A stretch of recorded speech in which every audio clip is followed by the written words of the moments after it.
Capítulo 4. A invenção das dietas. Botaram a culpa da obesidade no tipo de alimento que está no prato, e não na quantidade consumida. Veja onde está o erro. Na virada do século XIX para o XX, alguns religiosos americanos começaram a pregar fortemente que certas doenças eram um castigo contra a luxúria instalada na sociedade. Para se livrarem dos males do corpo, eles precisavam renunciar aos excessos da carne e voltar às origens, comendo vegetais e banindo a gordura animal e os alimentos processados. Foi nessa época que um médico vegetariano chamado John Harvey Kellogg passou a dirigir uma casa de saúde que promovia comida natural. Depois de um incêndio destruir boa parte da clínica, John angariou fundos para uma bela reforma. O lugar ganhou um solário, um jardim envidraçado e cômodos luxuosos, equipados com aparelhos médicos de última geração. John também treinou uma equipe de centenas de funcionários para cuidar dos pacientes. Para sustentar toda aquela infraestrutura, os serviços eram cobrados, e muito bem cobrados, o que acabou criando uma aura de exclusividade e refinamento. Políticos, famosos e outras personalidades foram atraídos como insetos para a luz. Eles pagavam caro para fazer o que os plebeus da Europa faziam: comer vegetais frescos, pão integral e farelo de aveia, beber chá, praticar exercícios ao ar livre, ter 8 horas de sono por noite, não fumar, acordar cedo e tomar sol. Tudo isso com acompanhamento profissional e mimos complementares, como banhos quentes e massagens. Longe dos bacons, ovos e costelas, os hóspedes emagreciam, que era uma beleza. John inventou não só o primeiro spa do mundo, como estabeleceu o conceito de que a alimentação está diretamente ligada ao bem-estar das pessoas. Sem querer, querendo, ele criou uma nova necessidade na população, a de maneirar na comida, e apresentou a salvação: consumir principalmente vegetais e grãos integrais. Também escreveu alguns livros sobre o assunto, e virou best-seller. Ele levava a questão tão a sério que tinha um laboratório gastronômico, onde fazia experimentos com alimentos integrais que pudessem curar os pacientes. Acabou inventando a granula e a pasta de amendoim, além de popularizar a proteína de soja para fazer carne. Mas sua vida começou a mudar mesmo quando ele cozinhou o trigo, despejou em uma máquina que deixava a massa bem fininha e levou ao forno. O produto, quebrado em pedacinhos, virou um cereal crocante em flocos, servido como alternativa salvadora para o café da manhã gordurento. Os pacientes gostaram, mas não acharam, assim, que aquilo era a 8ª maravilha do mundo. Justiça seja feita, um deles virou fã, Charles Post, que foi parar na clínica porque sofria de dores de estômago terríveis, daquelas que nenhum médico do mundo consegue aliviar. A estadia no spa não trouxe a cura para ele, mas inspirou Post a montar sua própria fábrica de alimentos considerados saudáveis. Logo, ele já estava ganhando rios de dinheiro, graças a 2 macetes: usava açúcar nos flocos de trigo criados no spa, o que os deixava muito mais saborosos, e gastava milhões de dólares em marketing e na divulgação dos produtos. Um dos anúncios dizia que o cérebro é feito de cereais. Aí o irmão mais novo de John Kellogg entrou na história. Will Kellogg era o contador da clínica e tinha visão de mercado. Percebeu que os cereais eram o futuro dos negócios da família e passou a coordenar a fabricação e a venda de caixas de cereais para os hóspedes. Também pesquisou outras formas de fabricá-los, desta vez com milho. Mas ainda sem açúcar, coisa que John abominaria, já que a ideia dele sempre tinha sido fazer alimentos saudáveis, não bombas de açúcar. Mas em 1906 John viajou a trabalho para a Europa. Ficou um bom tempo fora. E Will aproveitou a ausência do irmão para dar uma turbinada nas vendas. Se os consumidores queriam açúcar, então os cereais teriam açúcar. Quando John chegou da viagem, sentiu-se traído. Os pacientes devoravam como loucos os novos cereais. Os 2 irmãos brigaram, desfizeram a sociedade e se enfrentaram 2 vezes na justiça pelo direito de usar o nome da família. Nunca mais se falaram. Will acabou ganhando a causa e fundou a empresa Kellogg's. Enquanto isso, Charles Post já era um magnata da indústria alimentícia. O legado de Post e dos irmãos Kellogg foi mais do que a invenção e a popularização dos cereais como a gente conhece hoje. O que nasceu naquele momento foi o conceito de que a cura para todos os males, de doenças do coração até obesidade, está no consumo de determinado grupo alimentar, no caso dos Kellogg, nos carboidratos. E a base de todas as dietas que foram inventadas depois disso continua sendo a mesma: tirar um tipo de comida do cardápio, por exemplo, a gordura, e aumentar outro, como os grãos integrais. Mas não há até hoje nenhuma comprovação científica de que exista outro motivo qualquer para alguém engordar ou emagrecer que não seja o previsto na primeira lei da termodinâmica: colocando para dentro do corpo mais energia do que gasta, você engorda; colocando menos, emagreça. Só que, quando as pessoas ganham muitos quilos ou ficam doentes, é natural que elas queiram achar outro culpado: a gordura, a proteína ou o carboidrato. Vamos a eles. Os grupos alimentares. Carboidrato é tudo aquilo que tem açúcares, como as frutas e alguns legumes; ou amido, como arroz, batata, macarrão, pão, bolacha. Nos vegetais, o amido é a reserva de energia que as plantas conseguem armazenar. Ambos são quebrados em moléculas menores dentro do corpo até virarem glicose no sangue. Aí quem entra em ação é a insulina.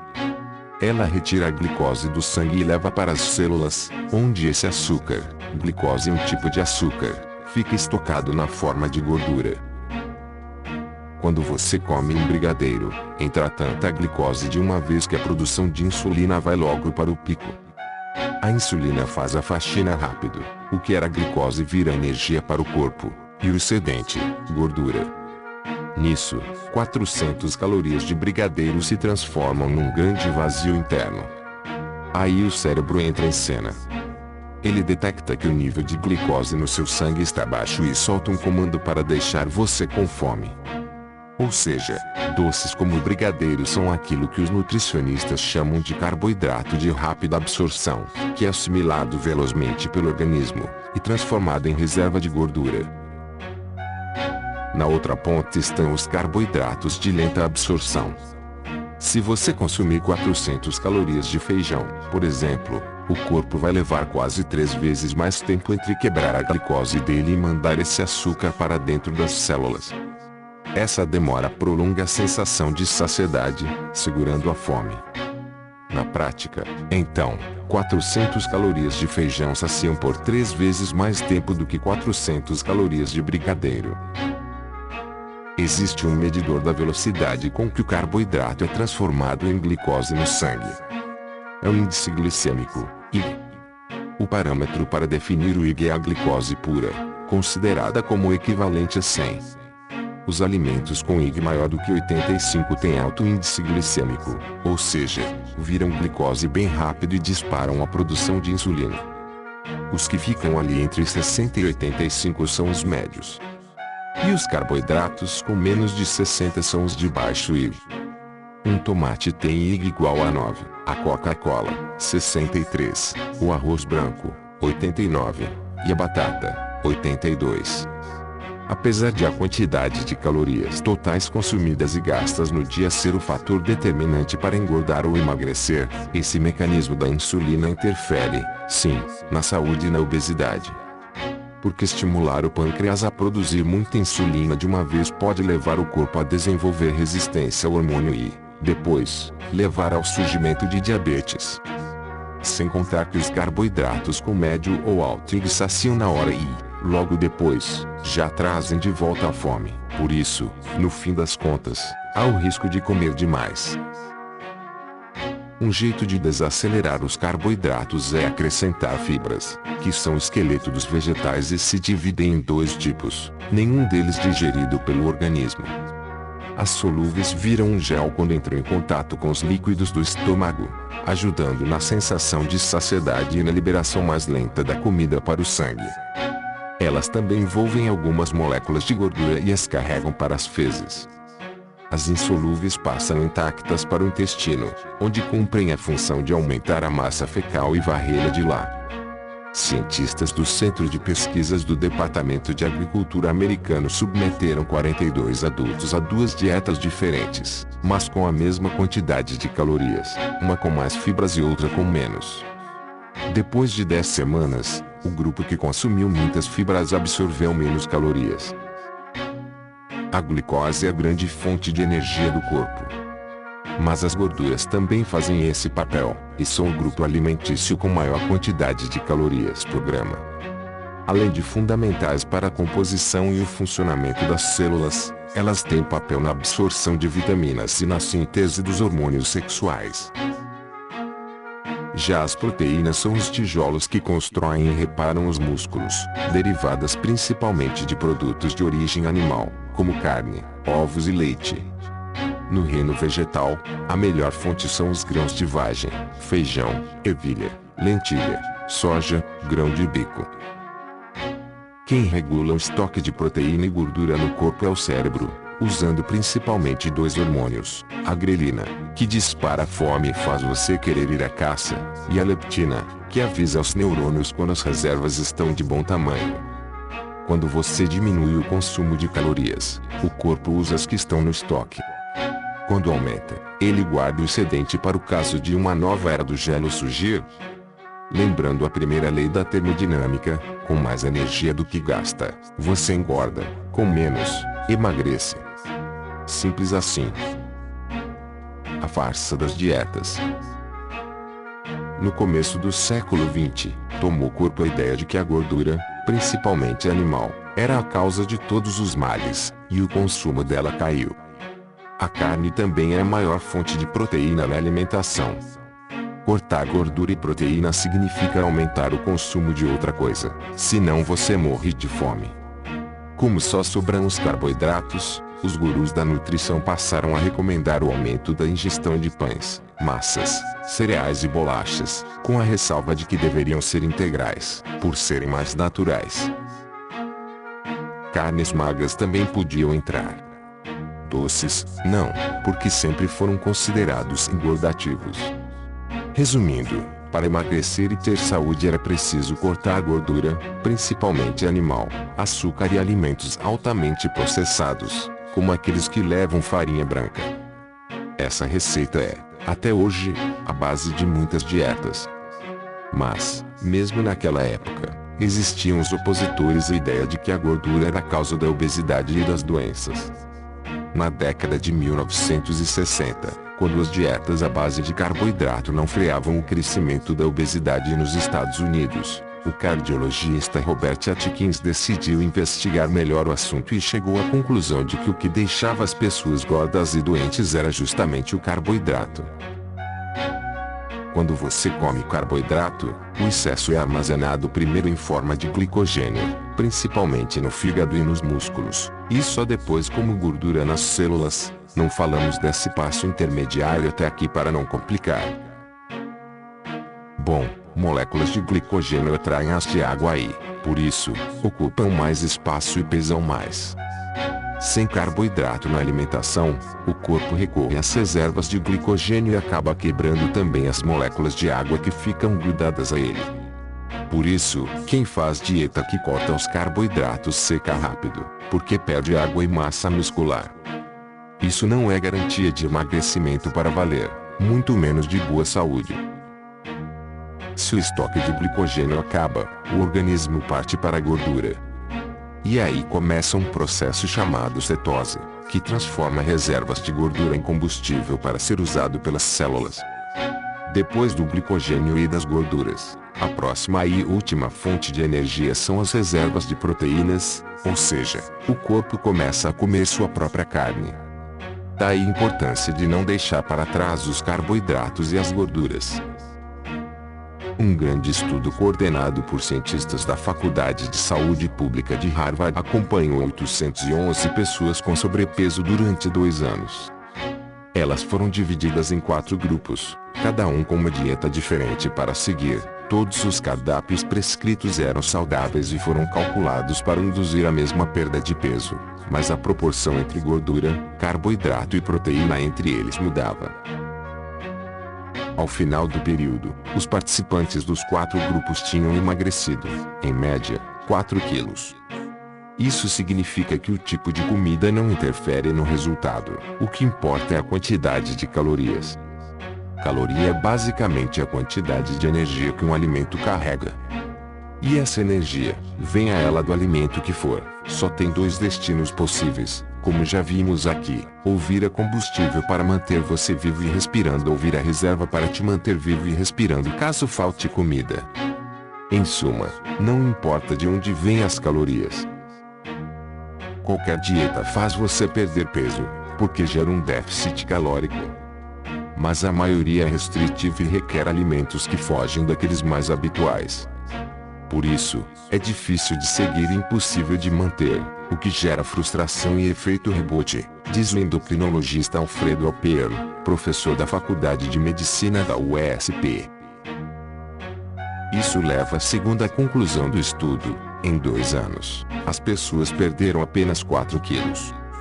No primeiro semestre, foram aproximadamente 6 quilos, 2 deles recuperados nos períodos seguintes. É que o cérebro entende a restrição calórica como um ataque e adota uma estratégia de guerra. Primeiro, ele decreta estado de fome constante, até que cada grama perdido volte para o papai. Depois, ele coloca o organismo no modo economia de energia, desacelerando o metabolismo ao máximo. Você praticamente fica em stand-by, sem energia, com a memória meio fraca e uma sensação de sonolência. Diante dessa represália, é preciso uma determinação de monge para permanecer firme em nome da boa forma. Normalmente, quem faz dieta se rende justamente nesse estágio, e volta a comer como antes. Mas o metabolismo não está como antes, lembra? Ele desacelerou e leva um tempo para voltar ao normal. Por isso, o corpo não queima todas as calorias e elas são estocadas em forma de gordura. Mais gordo do que antes, você perde o ânimo de vez em quando, consolo no primeiro muffin que der mole. Quanto mais radical for a dieta, maior o contra-ataque do cérebro, sem contar o efeito bombástico na saúde, claro.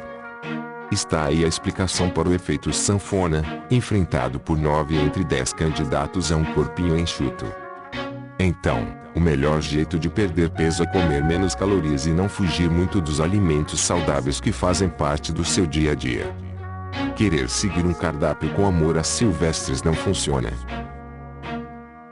Livrar-se de algumas crenças que não têm base científica também ajuda. Por exemplo, 1. Comer de 3 em 3 horas emagrece. Não é bem assim. Na verdade, isso diminui o apetite nas refeições principais. Só não espere comer coxinha a cada 3 horas e mesmo assim perder peso. 2. Carboidratos à noite fazem você engordar. Esta é uma lenda urbana parecida com a da loira do banheiro, que só aparece depois que o sol se põe e quando não tem ninguém por perto para dar uma ajuda. Por que raios os carboidratos fariam mal apenas à noite? Sim, porque o metabolismo desacelera nesse período e o corpo tende a estocar as calorias de que não dá conta. Mas seu corpo não tem preconceito. Para ele, caloria é caloria e ponto, à noite, de dia, no fim de semana. O que importa é o saldo final. Se foi positivo, engorda. Se foi negativo, emagrece. Se foi o mesmo, o peso é mantido. Mas existe um outro lado nessa história. Carboidratos dão fome mais rápido. E à noite, pelo menos quando você está sem algum programa para fazer, essa fome extra pode chegar antes de você ir dormir, e com você dentro de casa, com acesso total à geladeira. De dia, quando essa fome vem, talvez você esteja trabalhando. E aí é mais difícil sucumbir à tentação de matá-la. Em suma, não importa a hora em que você coma carboidrato, ou seja lá o que for. Mas, se for à noite, comer algo que sacia por mais tempo pode realmente ser mais seguro. Se o nosso cérebro fosse uma calculadora que permitisse digitar o número máximo de calorias liberadas para o dia e desligar quando esse número fosse atingido, seria fácil manter o peso. Mas não somos máquinas. Comer é mais do que escolher grupos alimentares e nutrientes esperando que eles produzam determinado efeito na aparência ou na saúde. Quando você faz uma dieta, certamente deixa de comer algo que adora, bolo de chocolate, por exemplo, e desenvolve certa compulsão por causa disso. Faz parte da natureza humana, desejar o proibido. Pense na sua vida sem batata frita. Não dá vontade de comer muitas delas só de imaginar nunca mais prová-las. Por isso, tem coerência acreditar que a reeducação é mais eficiente do que a restrição alimentar. Dietas restritivas demais deixam você mais gordo, frustrado e infeliz. E o estresse, o grande mal moderno, tem muita influência na forma como a gente faz escolhas à mesa. Situações prolongadas de estresse alteram o funcionamento do hipotálamo e da hipófise, que atuam na secreção de hormônios como a grelina, responsável pela sensação de fome, e o cortisol, que estimula o acúmulo de gordura, diz o médico Máximo Ravenna. As pessoas estão cortando o açúcar há muitos anos, mas se esquecem de diminuir a gordura, o sal e as farinhas, inclusive as integrais, na mesma medida. E isso tem um motivo de ser: esses ingredientes deixam tudo mais palatável e estimulam o centro de recompensa do cérebro. Esse processo desencadeia a vontade permanente de se ter prazer, e não de comer para se alimentar. Um consenso entre os cientistas dessa área é que colocar no prato porções menores é fundamental para comer menos. Porque o cérebro não tem nenhum problema em admitir que tamanho é documento: quanto maior, mais excitado ele fica. Se você almoça no restaurante da empresa, essa tática funciona melhor ainda, porque dificilmente você vai levantar da mesa e repetir a refeição depois de chegar ao fim do seu prato. A estratégia só não dá certo quando o assunto são porções individuais de produtos industrializados, como cookies, bolachas e chocolates. Como é comum levar vários pacotinhos para casa ou trabalho, o que acontece normalmente é devorar todos eles de uma vez, afinal, estão ali, dando sopa. Além de comer menos, outra coisa que ajuda é fazer exercícios. Esqueça aquela história de que é preciso correr 1 quilômetro para queimar as calorias de um mísero bombom. Até que é verdade. Mas é verdade também que, no final de um mês, queimar um bombom por dia pode evitar que você engorde. Além disso, exercícios aceleram o metabolismo, trazem disposição e, com ela, vontade de se mexer mais ainda, e criam músculos. Músculos consomem mais energia. É por isso que homens emagrecem mais rapidamente do que as mulheres, porque têm mais massa magra. Agora, imbatível mesmo é aprender a fazer melhores escolhas quando você vai ao supermercado, já que 70% da nossa dieta vem justamente de lá. Dieta da sanfona. Ainda não inventaram dieta melhor do que comer menos calorias do que se gasta. Mas encontraram formas malucas, e totalmente contraindicadas para a saúde, de perder peso rapidinho e engordar de novo na mesma velocidade. Todas elas têm restrições calóricas e, por isso, induzem a perda de peso. Só que o efeito rebote acaba fazendo você comer mais do que antes de entrar nessa fria. Dieta da Lua. A cada mudança de fase da Lua, você fica 24 horas só ingerindo líquido. Dieta da papinha de bebê. Um pote de papinha de bebê e nada mais no almoço. E outro no jantar. Suas necessidades calóricas nem de longe são supridas e, voi lá, você emagrece. Dieta da sopa. Você substitui até 2 refeições por dia por sopas de vegetais. Não valem os cremes de qualquer coisa, que contém creme de leite e, portanto, gordura. Como a maior parte das sopas é água, você acaba ingerindo menos calorias. Dieta de Beverly Hills. Só fruta durante 10 dias, só carboidratos não refinados por mais 10 dias e só proteínas por outros 15 dias. Em qualquer dessas fases, o que emagrece é a deficiência calórica, já que ninguém consegue passar da medida comendo só maçãs e goiabas, ou lentilhas ou até carnes. Dieta do ar. Você coloca a comida no prato, corta, espeta no garfo, aproxima da boca dá só uma cheiradinha. O objetivo aqui é fazer o cérebro se saciar só com aroma. É sério. Dieta do tipo sanguíneo. Dependendo do tipo de sangue de cada pessoa em dieta, a restrição alimentar muda. Ou você corta derivados do leite, ricos em gordura, ou carne vermelha ou farinha. Em todos os casos, você corta calorias. Dieta de Jesus. Só com alimentos citados na Bíblia. Nem precisa ler o livro sagrado para saber que nuggets, pizza, lasanha, bananas flambadas e petit gâteau não estão entre eles. Então, até que funciona.